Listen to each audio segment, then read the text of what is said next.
Hello everyone, I'm Nehal Ahmed and this is Slick Self Learning Intellectual Classes। मैं आप लोग के सामने क्लास 10th साइंस का 10th चैप्टर लेकर आया हूं, जिस चैप्टर का नाम है लाइट। और मैं लाइट का ये दूसरा लेक्चर लेकर आया हूं। पहला लेक्चर में मैं पढ़ा चुका हूं light, luminous object and non luminous object, characteristic of light, beam of light, three phenomena take place when light falls on object, terminology involved in reflection phenomena, law of reflection, regular and diffuse reflection, object, image, types of image, plane mirror and image formed by point and finite source of light on plane mirror, characteristic image formed by plane mirror। जिस किसी को भी ये lecture 1 video देखना है, मैं description box में इसका लिंक शेयर कर दूंगा। अगर आप लोग को फिजिकल वर्ल्ड जो क्लास 11 का चैप्टर है और यूनिट मेजरमेंट के कुछ पोर्शंस हैं उसको भी पढ़ना है, तो मैं उसके लिए क्या कीजिएगा, आप लिखिएगा स्लिक SLIC नेहाल NEHAL। इससे क्या होगा कि मैं जितना भी वीडियो बनाया हूँ वो सारे वीडियो आपके पास आ जाएगा, तो वहाँ से भी आप देख सकते हैं। तो मैं जो लिंक शेयर करूंगा वो सिर्फ लाइट का जो पहला लेक्चर है वो शेयर करूंगा, ठीक है। तो आइए हम पढ़ते हैं लाइट, ठीक है। अब लाइट में जो दूसरा लेक्चर है, सबसे पहले पढ़ेंगे टाइप्स ऑफ मिरर, ठीक है। टाइप्स ऑफ मिरर कितने प्रकार के होते हैं, कौन कौन से होते हैं? एक प्लेन मिरर, एक दूसरा है स्फेरिकल मिरर। प्लेन मिरर के बारे में पिछले लेक्चर में मैं पढ़ा चुका हूं, तो मैं उसको डिस्कशन नहीं करूंगा, लेकिन इसका यूजेस मैं नहीं बताया हूं। तो यूजेस यही है कि आप जानते ही हैं कि प्लेन मिरर का क्या यूज़ होता है। अपने फेस को देख सकते हैं, चाहे जो शॉप में डेकोरेशन के लिए ये प्लेन मिरर का यूज़ किया जाता है। तो सेकंड पढ़ेंगे स्फेरिकल मिरर, ठीक है। स्फेरिकल मिरर में क्या लिखा हुआ है? They have curved reflecting surface. यानी कहने का मतलब ये है कि जैसे ये देखिए, ये हमारा क्या है? स्फेयर है, ठीक है। अगर मैं इसको थोड़ा सा पोर्शन इसको कट करूंगा तो आपको देखने को मिलेगा कि ये इस टाइप का बनेगा, है ना, इस टाइप का बनेगा। तो जो रिफ्लेक्टिंग सरफेस ये भी हो सकता है और ये भी हो सकता है, ठीक है। तो रिफ्लेक्टिंग सरफेस जो होगी वो कहाँ होगी? कर्व्ड सरफेस पे होगी, इसलिए यहाँ पे लिखा हुआ है they have curved reflecting surface, ठीक है।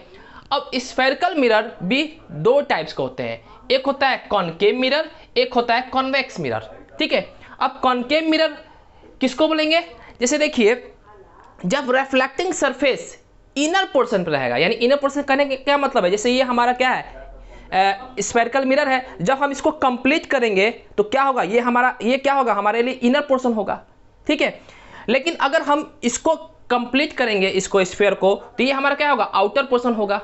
तो जब इनर पोर्शन में अगर हमारा रिफ्लेक्टिंग सरफेस होगा और हमारा आउटर पोर्शन में क्या होगा? उसको हम कोटिंग करते हैं। आउटर पोर्शन में क्या करेंगे? कोटिंग, और इनर सरफेस में हम इसको रिफ्लेक्शन के लिए यूज करेंगे। तो ऐसे जहां पर रिफ्लेक्शन इनर पोर्शन में होगा उस मिरर को बोलेंगे कॉनकेव मिरर, ठीक है।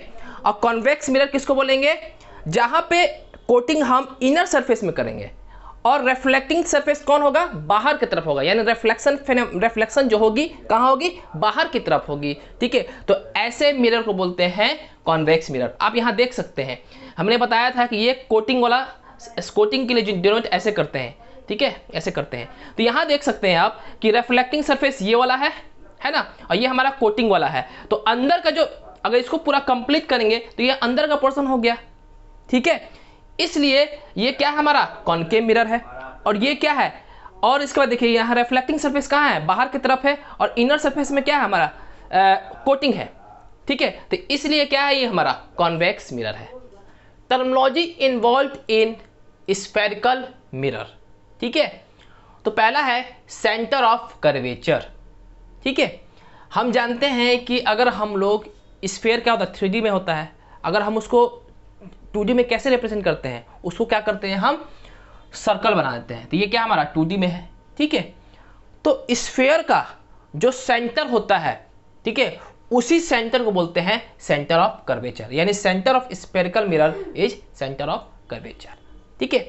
अब हम रेडियस ऑफ कर्वेचर बाद में बात करेंगे, पहले हम अपर्चर की बात करते हैं। ठीक है, अपर्चर क्या होता है?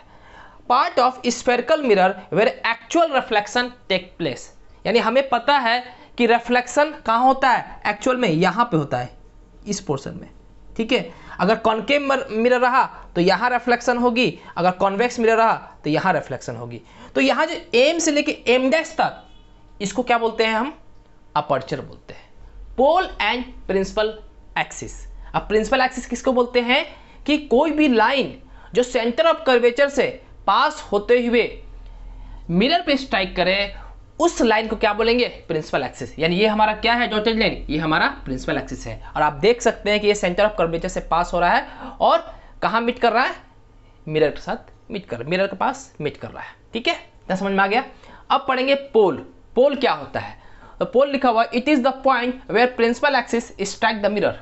यानी जो प्रिंसिपल एक्सिस है, ठीक है, वो जिस पॉइंट पे मिरर पे स्ट्राइक करेगा उसको बोलेंगे पोल। तो आप देख सकते हैं यहाँ पे कि प्रिंसिपल एक्सिस कहाँ मीट कर रहा है? मिरर पे, इस पॉइंट पे मिल रहा है। ठीक है, तो इसलिए क्या है हमारा? ये पॉइंट क्या है? पोल है। ठीक है, तो जो डिस्टेंस होता है सेंटर और पोल, सेंटर और पोल के बीच में जो डिस्टेंस होता है उसको बोलते हैं रेडियस ऑफ कर्वेचर। ठीक है, यानी हम कह सकते हैं कि जैसे ये सेंटर है C और ये हमारा P है, तो दोनों के बीच में जो डिस्टेंस होगा उसको बोलेंगे रेडियस ऑफ कर्वेचर। यहाँ भी क्या है? सेंटर, ये है क्या हमारा? पोल है। ठीक है, तो दोनों के बीच में क्या है हमारा? ये क्या है? रेडियस ऑफ कर्वेचर है। ठीक है, अब उसके बाद पढ़ेंगे पांचवा, फोकस। क्या होता है फोकस? लिखिए, when incident light ray parallel with principal axis fall on spherical mirror, then reflected ray actually meet or appears to meet at a point on principal axis. This point is focus. यानी हम जानते हैं कि incident ray क्या होता है, reflected ray क्या होता है। इंसिडेंट रे किसको बोलते हैं? कि मिरर से स्ट्राइक होने से पहले जो रे हुआ उसको बोलेंगे इंसिडेंट रे। मिरर से स्ट्राइक करने के बाद जो रे हुआ उसको बोलेंगे रिफ्लेक्टेड रे। ये तो मुझे पता है। ठीक है, तो जब इंसिडेंट रे प्रिंसिपल एक्सिस से क्या हो? पैरेलल हो। ठीक है, तो रिफ्लेक्शन करने के बाद तो जो रिफ्लेक्टेड रे है प्रिंसिपल एक्सिस के एक पॉइंट पे मिलती है, उस पॉइंट को बोलते हैं फोकस। लेकिन समझने वाली बात कहाँ यहाँ पे है कि ये यहाँ पे लिखा हुआ एक्चुअली मीट और यहाँ लिखा है अपीयर्स टू मीट। ये दोनों कहने क्या मतलब है? ठीक है, तो आप इसमें देख रहे हैं कि यहाँ रे ऑफ लाइट जो है रिफ्लेक्टेड रे है, यहाँ आप देख सकते हैं कि एक्चुअली फोकस पे मिल रहा है। ठीक है, तो ये क्या हो रहा है? एक्चुअली मीट हो रहा है। ठीक है, इस फोकस को बोलेंगे रियल फोकस। ठीक है, इतना समझ में आ गया। अब उसके बाद क्या है, इसमें अब देखिए अपीयर्स टू मीट के बारे में। ये क्या हो रहा है? जब रे ऑफ लाइट ये कॉन्वेक्स मिरर पे पड़ती है, ठीक है, तो क्या हो रहा है? ये डाइवर्स हो जा रही है, यानी रिफ्लेक्टेड रे डाइवर्स हो रही है। तो हम इसको एक्सटेंड करने के बाद हम क्या कर रहे हैं? फोकस पे मिला रहे हैं। यानी ये रियल में फोकस पे नहीं मिल रहा है। ठीक है, इसको एक्सटेंड करना पड़ रहा है, तब जाकर फोकस पे मिल रहा है। ऐसे फोकस को बोलते हैं virtual focus. What is focal length? Focal length क्या होता है? Distance between focus and pole. यानी फोकस और पोल के बीच में जो डिस्टेंस होता है उस डिस्टेंस को बोलते हैं फोकल लेंथ। ठीक है, ना समझ में आ गया? जिसे आप देख सकते हैं ये हमारा क्या है? कॉन्केव मिरर है, कॉन्वेक्स मिरर भी चलेगा। ठीक है, ये कॉन्केव मिरर है। ठीक है, ये हमारा फोकस है, ये सेंटर ऑफ कर्वेचर है। तो यहाँ ये फोकस और पोल के बीच में जो डिस्टेंस होगा इसको बोलेंगे फोकल लेंथ, और जो सेंटर ऑफ कर्वेचर और पोल के बीच में जो डिस्टेंस होगा उसको बोलेंगे रेडियस ऑफ कर्वेचर। तो अब बताएंगे कि फोकल लेंथ और रेडियस ऑफ कर्वेचर के बीच में रिलेशन क्या होता है। तो देखिए फोकल लेंथ क्या होता है? फोकल लेंथ इक्वल टू क्या होता है? r/2। ठीक है, अब हम पढ़ेंगे एनसीईआरटी का क्वेश्चन। ठीक है, सबसे पहले आप लोग वीडियो पॉज करके इस क्वेश्चन को खुद अपने से सॉल्व कर लें। अगर जिसको नहीं आता है, अगर मैं सॉल्यूशन बताऊंगा तो उसको आसानी होगी समझने के लिए। ठीक है, तो मैं स्टार्ट करता हूं। The radius of curvature of a spherical mirror is 20 centimetre. What is focal length? ठीक है, यहां क्या दिया हुआ है कि रेडियस ऑफ कर्वेचर कितना दिया है? 20 सेंटीमीटर। ठीक है, अब फाइंड क्या करना है? व्हाट इज फोकल लेंथ, यानी फोकल लेंथ फाइंड करना है, ये फाइंड करना है। तो हम क्या करेंगे? फोकल लेंथ इसका क्या होता है? r/2, यानी फॉर्मूला होता है F = r/2। r का वैल्यू क्या है? 20/2। अब इसको लिख सकते हैं 10 सेंटीमीटर, यानी सो F = क्या है? 10 सेंटीमीटर। समझ में आ गया? Representation of images form by concave mirror using ray diagram. ठीक है, यानी कॉनकेव मिरर में हम लोग इमेज कैसे फॉर्म होता है इसको हम रे डायग्राम से समझेंगे। ठीक है, जैसे ये जो चार जो लॉ है इसको अच्छे से दिमाग में फिट कर लें, इसलिए क्योंकि ये लॉ आपको ये हेल्प करेगा कि जब कभी भी अगर फोकस और पोल के बीच में जब ऑब्जेक्ट होगी तो इमेज कहाँ बनेगा, सेंटर और फोकस के बीच में अगर ऑब्जेक्ट रहेगी तो इमेज कहाँ बनेगा उसका। ठीक है, अगर फोकस पे चाहे सेंटर ऑफ कर्वेचर पे अगर ऑब्जेक्ट होगी तो उसका इमेज कहाँ बनेगा। ठीक है, तो पहला लॉ क्या है, when incident ray parallel to principal axis then after reflection reflected ray passes through focus. यानी कहने का मतलब ये है कि जब इंसिडेंट रे प्रिंसिपल एक्सिस से पैरेलल हो तो रिफ्लेक्शन के बाद रिफ्लेक्टेड रे हमेशा फोकस से पास करेगी। ठीक है, यहाँ आई इसका जो आर क्या है ये बराबर होगा, कि कहने का मतलब क्यों बराबर है, क्योंकि ये क्या इंसिडेंट रे है, ये रिफ्लेक्टेड रे है। ठीक है, हम जानते हैं कि सेंटर ऑफ कर्वेचर, ये जानते हैं आप लोग सभी जानते होंगे कि हमारा सेंटर है। ठीक है, जब हम सेंटर से ऐसे कोई भी लाइन ऐसे खींचते हैं तो इसके क्या होता है, हमेशा परपेंडिकुलर होता है। ठीक है, तो ये हमारा जो डॉटेड लाइन जो जा रहा है ये क्या होगा, सेंटर से पास हो रहा है, सेंटर से पास होता है। जब हम इसको ऐसे खींचेंगे तो क्या होगा, ये 90 डिग्री बनाएगा इससे, इसलिए क्या होगा, हम ये भी जानते हैं कि जैसे क्या है कि ये ऐसे हुआ। ठीक है, और ये कोई भी रे ऑफ लाइट अगर ऐसे आएगी तो ऐसे वापस जाएगी, ये भी हम जानते हैं। तो ये इसका ये एंगल और ये एंगल क्या होगा, बराबर होगा। ठीक है, उसी तरह यहाँ पे क्या है, एंगल आई इसका जो क्या होगा, एंगल आर। ठीक है, दूसरा है व्हेन इंसिडेंट रे passes through focus then after reflection reflected ray parallel to principal axis। यानी कहने का मतलब ये है कि कोई भी इंसिडेंट रे अगर फोकस से पास करेगी तो जो रिफ्लेक्टेड रे होगा वो क्या होगा, प्रिंसिपल एक्सिस से क्या होगा, पैरेलल होगा। ठीक है, तीसरा है व्हेन इंसिडेंट रे passes through सी, यानी सी मतलब centre of curvature, then after reflection reflected ray return to the same path of the incident ray। यानी कहने का मतलब ये है कि कोई भी रे ऑफ लाइट अगर सेंटर ऑफ कर्वेचर से पास करेगी तो रिफ्लेक्शन करने के बाद उसी पाथ से वापस लौट जाएगी। आखिर ऐसा क्यों हो रहा है, क्योंकि हमने बताया था कि जैसे ये कोई हमारा क्या है, एक सरफेस है। ठीक है, अगर ये इस पे अगर नॉर्मली इस पे आ रहा है, यानी इस सरफेस से नॉर्मली इस पे आ रहा है। ठीक है, तो क्या होगा, इसी पाथ से वापस चला जाता है। तो ये जो रे ऑफ लाइट जो हो रहा है, जो सेंटर ऑफ कर्वेचर से पास कर रहा है, ये नॉर्मली इस सरफेस से जा रहा है, इसलिए क्या होगा, ये उसी पाथ को फॉलो करते हुए उसी सेंटर ऑफ कर्वेचर से पास हो जाएगा। यानी जो इंसिडेंट रे और रिफ्लेक्टेड रे का जो पाथ होगा वो क्या होगा, सेम होगा। ठीक है, चौथा है कि the incident ray strike at pole by certain angle is reflected through same angle। ठीक है, यानी कहने का मतलब ये है कि अगर ये इंसिडेंट रे अगर पोल पे पास करेगा तो क्या होगा कि जो एंगल आई है, ठीक है, और जब वापस होगा रिफ्लेक्टेड रे वो एंगल आर होगा, दोनों क्या होगा, बराबर होगा। यानी प्रिंसिपल एक्सिस और इसके बाद इंसिडेंट रे के बीच में जो एंगल बनेगा और जो रिफ्लेक्टेड रे और प्रिंसिपल एक्सिस के बीच में जो एंगल बनेगा वो क्या होगा, बराबर होगा। हम ये भी जानते हैं कि प्रिंसिपल एक्सिस क्या होगा, principal axis centre of curvature से पास करेगी, तो जब पास करेगी तो ये क्या बनाएगा, इसके साथ 90 डिग्री बनाएगा। तो हम जानते हैं कि 90 डिग्री वाला जो केस है ऐसे, ठीक है, 90 डिग्री केस है, तो अगर ये हमारा क्या है, ये हमारा क्या है, नॉर्मल है, यानी इसको हम प्रिंसिपल एक्सिस बोल सकते हैं।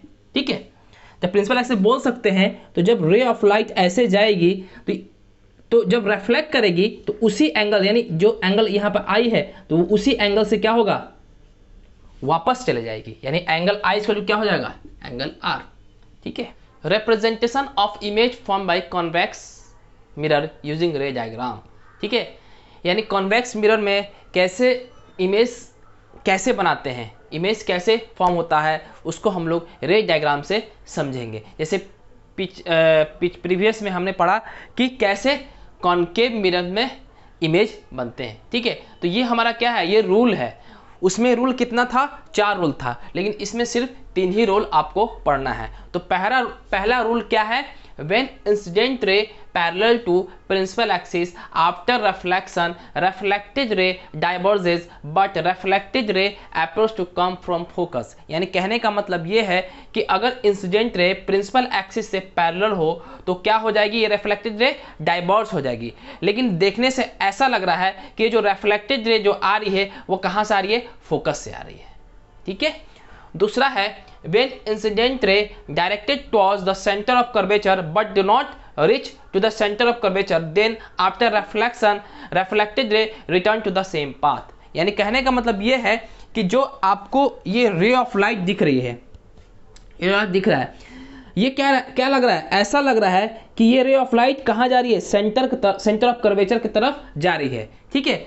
लेकिन फिर जब यहाँ रिफ्लेक्शन हो रहा है मिरर पास, तो रिफ्लेक्शन होने के बाद ये रे ऑफ लाइट जो रिफ्लेक्टेड जो बन रहा है वो क्या हो रहा है, इंसिडेंट रे से जो इनिशियली जो रे ऑफ लाइट था उसी के पाथ से वापस चली जाएगी।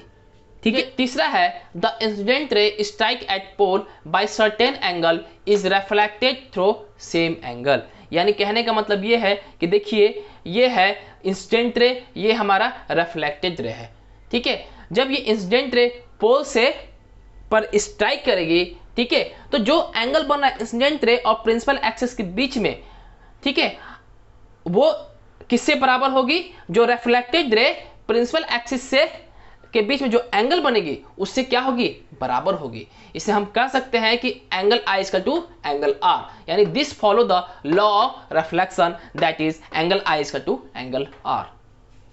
रे डायग्राम ऑफ कॉनकेव मिरर, जैसे ये हमारा क्या है, कॉनकेव मिरर है। ठीक है। ये हमारा फोकस है, ये हमारा सेंटर ऑफ कर्वेचर है। ठीक है। तो इसमें ये बताना है कि अगर पोल और फोकस के बीच में अगर ऑब्जेक्ट रहेगा तो इमेज कहाँ बनेगा, अगर फोकस पे ऑब्जेक्ट रहेगा तो इमेज कहाँ बनेगा, अगर फोकस और सेंटर के बीच में अगर ऑब्जेक्ट रहेगा तो इमेज कहाँ बनेगा, अगर सेंटर पर ऑब्जेक्ट रहेगा तो इमेज कहाँ बनेगा, और सेंटर से बियॉन्ड यानी सेंटर के बाहर अगर ऑब्जेक्ट रहेगा तो इमेज कहाँ बनेगा। तो उसका हम ये रे डायग्राम पढ़ेंगे। ठीक है। तो इसको बनाने से पहले आप ये समझ लें कि देखिए हमारा ऑब्जेक्ट क्या है, ये ए बी हमारा क्या दिख रहा है, ये ऑब्जेक्ट है। जैसे ये हमारा क्या है, ए बी एक ऑब्जेक्ट है। ये कैसे बना होगा, बहुत सारे पॉइंट ऑब्जेक्ट से ये बना होगा। यानी कैसे बना होगा, ऐसे बना होगा, 1 पॉइंट 2 पॉइंट 3 4 5 6 ऐसे करते करते बना होगा। ठीक है, ये बना होगा। ठीक है। तो हमें पता है कि हर एक पॉइंट से क्या निकलती है, रे ऑफ लाइट निकलती है। यानी ऐसे भी रे ऑफ लाइट निकलेगी, ऐसे भी निकलेगी, ऐसे भी निकलेगी, ऐसे भी निकलेगी, फिर इस पॉइंट पे निकलेगी, ऐसे भी निकलेगी, फिर ऐसे भी निकलेगी, ऐसे भी निकलेगी, ऐसे भी निकलेगी, फिर इस पॉइंट पे निकलेगा, फिर इस पॉइंट पे निकलेगा, इस पॉइंट पे भी निकलेगा, फिर इस पॉइंट पे भी निकलेगा, इस पॉइंट पे भी निकलेगा। ठीक है। फिर इस पॉइंट पे भी निकलेगा, फिर इस पॉइंट पे भी निकलेगा, इस पॉइंट पे भी निकलेगा, इस पॉइंट पे भी निकलेगा, और फाइनली इस पे भी निकलेगा, इस पे भी निकलेगा। ठीक है। यानी सारे डायरेक्शन में हर एक पॉइंट से रे ऑफ लाइट निकलेगी। लेकिन हम क्या करेंगे, सिर्फ इसका जो इन पॉइंट है, यानी जो इन पॉइंट है ये वाला, इसका जो इन पॉइंट है, हम इस इन पॉइंट को ही सिर्फ कंसिडर करेंगे, बाकी और सब पॉइंट को हम कंसिडर नहीं करेंगे। यानी और सब पॉइंट में हम रे नहीं दिखाएंगे, सिर्फ 2 इन पॉइंट जो है वहीं पर मैं रे दिखाऊंगा। इसलिए क्योंकि आप खुद देख सकते हैं कि पूरा अगर हम सभी से रे निकालने लगे तो ये साफ सुथरा नहीं दिख रहा है। ठीक है।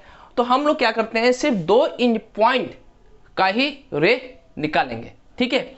यहां से सिर्फ 2 रे ऑफ लाइट निकालेंगे और यहां से सिर्फ 1 रे ऑफ लाइट निकालेंगे। ठीक है। और हम इतना जानते हैं कि इमेज कैसे फॉर्म होता है कि 2 रिफ्लेक्टेड रे जब आपस में मिलते हैं तो जिस पॉइंट मिलता है उसको बोलते हैं इमेज। ठीक है। तो जब इमेज यानी जो इमेज बना वो कैसा बना, पॉइंट टाइप का बना। अब यहां पे देखिए जैसे एक यहां पे रे ऑफ लाइट मिले, ऐसे ऐसे और ऐसे, मान लीजिए यहां पे मिला सपोज दैट, और मान लीजिए एक यहां पे मिला ऐसे। तो हम क्या करते हैं, 2 इन पॉइंट को ऐसे मिला देते हैं तो हमारा क्या होगा, पूरा इमेज तैयार हो जाएगा। ठीक है। तो आइए हम लोग पढ़ते हैं केस नंबर 1। ठीक हो। इसको करने से पहले सबसे पहले आप लोग क्या करेंगे, इसको याद करने की जरूरत नहीं है। आप लोगों को करना क्या है कि एक स्फेरिकल मिरर बना देंगे, यानी एक कॉनकेव मिरर बना देंगे, यानी कॉन्वेक्स मिरर के भी अप्लाई होता है, ठीक है। तो ये कॉनकेव मिरर बना देंगे, ठीक है। तो अब पोल और फोकस का डिस्टेंस लेंगे, जो भी आपको लेना है, ठीक है, वो ले लेंगे, ठीक है। और उसके बाद जो पोल और फोकस के बीच में जो डिस्टेंस लिए हैं वही फोकस और सेंटर ऑफ कर्वेचर के बीच में डिस्टेंस ले लेंगे। मान लो सपोज दैट कि मैंने पोल और फोकस का डिस्टेंस 5 सेंटीमीटर लिया है, तो फोकस और सेंटर ऑफ कर्वेचर का भी डिस्टेंस 5 सेंटीमीटर होगा। अगर आप ऐसा करते हैं तो आपका जो इमेज फॉर्म होगा वो जहां पे बनता है इमेज वहीं पे बनेगा, एकदम एग्जैक्ट बनेगा, आपको याद करने का जरूरत भी नहीं है, ठीक है। तो आइए पहला नंबर, केस नंबर पहला देखते हैं, ठीक है। लिखा है object is placed between pole and focus. अगर ऑब्जेक्ट पोल और फोकस के बीच में अगर लाई करेगा तो इमेज कहां बनेगा। तो आइए आप देखते हैं ऐसे, जैसे ये हमारा क्या है, ए बी क्या है, ऑब्जेक्ट है। अब जैसे मैंने बता दिया कि हर एक पॉइंट से निकलेगा, लेकिन मैं सिर्फ 2 ही पॉइंट को कंसिडर करूंगा, ठीक है।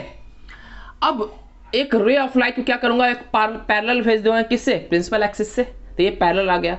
अब हम इतना जानते हैं कि कोई भी रे ऑफ लाइट या कोई भी इंसिडेंट रे अगर प्रिंसिपल एक्सिस से पैरेलल हो तो वो फोकस से पास करेगी, क्योंकि हम लोग रूल्स समझ चुके हैं कॉनकेव मिरर का, जो 4 रूल है, ठीक है।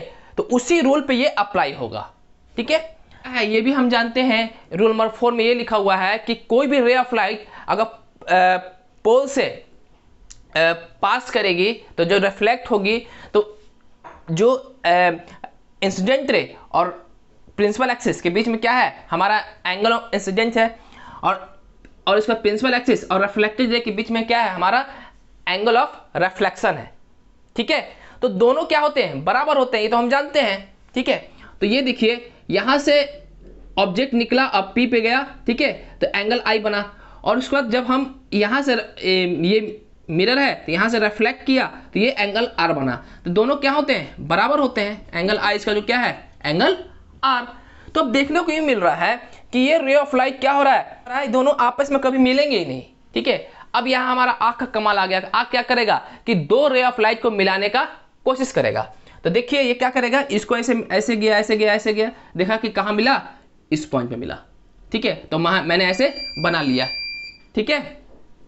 उसके बाद अब इस पॉइंट की बात करें, ये क्या करेगा, ऐसे रे ऑफ लाइट जाएगा, ठीक है।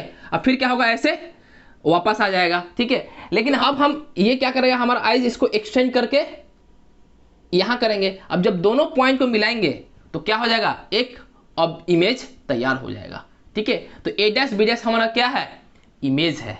तो समझ क्या है, इसका पोजीशन क्या है, पोजीशन यही है कि image is found behind the mirror. यानी अब देखने को क्या मिल रहा है कि जो इमेज बन रहा है वो कहां बन रहा है, मिरर के बिहाइंड बन रहा है, यानी मिरर के पीछे बन रहा है, ठीक है। अब इसका नेचर क्या है, वर्चुअल, क्योंकि ये रे ऑफ लाइट जो मिल रहा है वो रियल नहीं है, वो उसको एक्सटेंड करना पड़ रहा है, ठीक है। तो ये रे ऑफ लाइट जो है ये एक्चुअल नहीं है, कैसा है, वर्चुअल है, इसलिए ये वर्चुअल इमेज बनेगा, ठीक है। इरेक्ट कैसे है, क्योंकि आप देख सकते हैं कि ये जो रे ऑफ लाइट है ये किसका है, ये इस पॉइंट का है, और इस पॉइंट का जो इमेज बनेगा कहां बनेगा, यहां बनेगा। तो इस पॉइंट का इमेज जो है कहां बन रहा है, यहां बन रहा है। तो दोनों को जब मिलाएंगे देखेंगे क्या हो रहा है, ये एकदम सीधा बन रहा है। तो इसलिए इसका इमेज कैसा बनेगा, इरेक्ट बनेगा। और देखने को ये भी मिल रहा है कि ये जो ए डैश बी डैश जो इमेज है ए बी से क्या है, बड़ा है, तो ये क्या है, इनलार्ज है। अब केस नंबर 2 पढ़ेंगे कि जब when object is placed at focus, जब ऑब्जेक्ट फोकस पर रहेगा तो इमेज कहां बनेगा, ठीक है। देखिए ये मान लो हमारा ऑब्जेक्ट है ए बी, ठीक है, यहां से एक पैरेलल रेज भेजेंगे, फोकस से पास करेगा, ये तो पता है। फिर इसके बाद एक रे ऑफ लाइट यानी इंसिडेंट रे पोल से भेजेंगे तो एंगल आई इसका क्या हो जाएगा, एंगल आर, एक ऐसे आएगा, इस यहाँ पे रिफ्लेक्टेड आ गया। अब देखने को मिल रहा है कि ये रिफ्लेक्टेड लाइट क्या है, दोनों क्या है, पैरेलल है। और इतना हम जानते हैं कि 2 लाइन जो पैरेलल हो वो आपस में कब मिलती है, इन्फिनाइट पे जाके मिलती है, ठीक है। तो ये आप एक चीज इन्फिनाइट समझिए, इन्फिनाइट होता क्या है, ठीक है। इन्फिनाइट क्या होता है, पर्सन टू पर्सन और या ऑब्जेक्ट टू ऑब्जेक्ट पे डिपेंड करता है, ठीक है। मिसाल के तौर पे जैसे अंबानी सर है, ठीक है, उनके लिए 1 करोड़ क्या है, कुछ नहीं है, ठीक है। लेकिन अगर वही बेगर कोई है, जैसे कोई भीख मांगने वाला भिखारी है, ठीक है, अगर उसको हम कहें कि हम तुमको 1 करोड़ देते हैं, ठीक है, तो वो क्या करेगा, हमेशा तो 1 रुपया 2 रुपया 5 रुपया 10 रुपया लेने वाला है, तो क्या करेगा 5 रुपया 5 रुपया 5 रुपया 5 रुपया करते करते वो 1 करोड़ तक पहुंच ही नहीं पाएगा, ठीक है। और ऐसा होगा कि वो उसका पूरा जिंदगी चल जाएगा, लेकिन वो पूरा 1 करोड़ तक गिन ही नहीं पाएगा, ठीक है। तो उस बेगर के लिए, उस भिखारी के लिए क्या है, ये 1 करोड़ इनफाइनाइट है। समझ में आया? तो ये किस पे डिपेंड कर रहा है, पर्सन पे डिपेंड कर रहा है। उसी तरह देखिए कोई जो मिरर है, बहुत बड़ा मिरर होता है, उसका जो डिस्टेंस होता है इनफाइनाइट, वो बहुत दूर होता है, ठीक है। लेकिन अगर हम छोटा सा अगर हम मिरर लें, ठीक है, तो उसका जो इनफाइनाइट यहाँ शायद होगा चाहे यहाँ होगा, उससे ज़्यादा नहीं होता है, ठीक है। तो ये किस पे डिपेंड कर रहा है, ये ऑब्जेक्ट टू ऑब्जेक्ट पे डिपेंड कर रहा है, ठीक है। तो आइए हम समझते हैं यहाँ पे, अब ये 2 रिफ्लेक्टेड लाइट क्या है, कहाँ मिलेंगे जाकर, इनफाइनाइट में मिलेंगे, ठीक है। तो हम कह सकते हैं कि जो इमेज जो है, इमेज कहाँ फॉर्म होगा, इन्फिनिटी पे जाकर होगा, ठीक है। अब इसका नेचर क्या होगा, रियल होगा। देखिए ये जो 2 रिफ्लेक्टेड रे ऑफ लाइट है, ठीक है, भले ही इन्फिनाइट पे जाकर मिलते हो लेकिन रियल तो है ना, इसलिए इसका जो इमेज बनेगा वो कैसा बनेगा, रियल बनेगा, ठीक है। अब देखिए यहाँ पे ये कह रहा है इन्वर्टेड। इन्वर्टेड मतलब क्या होता है, उल्टा। इरेक्ट मतलब क्या होता है, इरेक्ट मतलब होता है सीधा, ठीक है। इन्वर्टेड मतलब क्या बनता, कैसा बनता है इमेज, उल्टा। देखिए जैसे मान लीजिए कि ये इन्फिनाइट पे आकर मिल रहा है, हम समझ रहे कि यहाँ मिल रहा होगा इमेज, ठीक है। तो हम देखेंगे कि मिल रहा है कि इस पॉइंट वाला जो इमेज कहाँ बनेगा, यहाँ बनेगा, ठीक है। और इस पॉइंट का इमेज कहाँ बनेगा, यहाँ बनेगा। तो इसे समझ में आ गया कि ये जो इमेज जो बन रहा है वो कैसा बन रहा है, इन्वर्टेड बन रहा है, ठीक है, ये समझ में आ गया। अब उसको देगा हाईली इनलार्ज। अब हाईली इनलार्ज इसलिए कहते हैं क्योंकि जितने ज़्यादा डिस्टेंस पे जाएगा, यानी जितने ज़्यादा डिस्टेंस पे रे ऑफ लाइट जाएगा, जो इमेज का जो साइज है वो बढ़ते जाएगा, क्योंकि इन्फिनिटी बहुत दूर डिस्टेंस होता है, इसलिए क्या है, हाईली इनलार्ज इमेज बनता है, ठीक है। Case number 3, when object is placed between centre of curvature and focus, यानी हमारा जो ऑब्जेक्ट अगर सेंटर ऑफ कर्वेचर और फोकस के बीच में लाई करेगा तो इमेज कहाँ बनेगा, तो ये हमारा क्या है, ऑब्जेक्ट है, ठीक है। तो डिस्टेंस हमेशा पोल और फोकस और सेंटर के बीच में डिस्टेंस हम सेम लेंगे, ठीक है। जब आप रे डायग्राम बनाएंगे तो ये चीज़ का ख्याल जरूर रखेंगे, ठीक है। अब देखिए यहाँ से अगर ऑब्जेक्ट, ये ए बी क्या है, ऑब्जेक्ट है, मैंने क्या किया, इस प्रिंसिपल एक्सिस से एक रे ऑफ लाइट पैरेलल भेज दिया और एक रे ऑफ लाइट पोल से पास करा दिया। तो जो पैरेलल वाला है वो रिफ्लेक्टेड रे क्या होगा, फोकस से पास करेगा, और जो पोल से जा रहा है वो इस डायरेक्शन में आएगा, जो लॉ ऑफ रिफ्लेक्शन को फॉलो करेगा, यानी angle i equal to angle r, ठीक है। अब ये वापस आए और फिर ये इधर आ गया, यानी रे ऑफ लाइट कहाँ गया, ऐसे आ गया। अब हमारा आँख क्या करना चाहेगा, आँख ये करेगा कि दोनों रिफ्लेक्टेड लाइट को मिलाना चाहेगा। तो देख रहे हैं कहाँ मिल रहा है, यहाँ पे मिल रहा है, ठीक है। अब देखिए ये जो पॉइंट ऑब्जेक्ट है ये वाला, मैंने इस इन का दिखा दिया। अब इस इन की बात करते हैं, यहाँ से रे ऑफ लाइट निकाले तो देख रहे हैं कि फिर कहाँ मिल रहा है, यहाँ पे मिल रहा है। देखिए यहाँ पे मुझे 2 रे निकाले, जैसे मैंने इसका 2 रे निकाला ना, इसका भी 2 निकाल सकते थे, लेकिन क्या होगा कि ये जो डायग्राम साफ नहीं दिखेगा, इसलिए हम एक ही रे ऑफ लाइट निकालते हैं। किसी भी बुक में आप देख सकते हैं कि रे ऑफ लाइट सिर्फ नीचे जो वाला पॉइंट है उसमें एक ही दिखाता है, ठीक है। तो इस पॉइंट का जो इमेज बना वो कहाँ बनेगा, यहाँ बनेगा। अब मैं क्या करूँगा, दोनों को मिला दूंगा। समझ में आ रहा है? तो हमें समझ में आ गया कि जो पोजीशन है इमेज का कहाँ बना, सी के बियॉन्ड बना, यानी सी के बाहर बना, ठीक है। तो यहाँ लिखा है image is form beyond centre of curvature. अब नेचर कैसा होगा, अब हम जानते हैं कि जो 2 रिफ्लेक्टेड रे है वो रियल है, इसलिए कैसा इमेज बनेगा, रियल बनेगा, ठीक है। अब इन्वर्टेड, अब हम देख सकते हैं कि इस डायग्राम में इसका जो इमेज बन रहा है कैसा बन रहा है, उल्टा बन रहा है, ठीक है, इन्वर्टेड बन रहा है। तो समझ में आ गया। अब क्या है, इनलार्ज करने का मतलब है कि आप देख सकते हैं कि ऑब्जेक्ट साइज से जो इमेज का साइज है वो कैसा है, बड़ा है।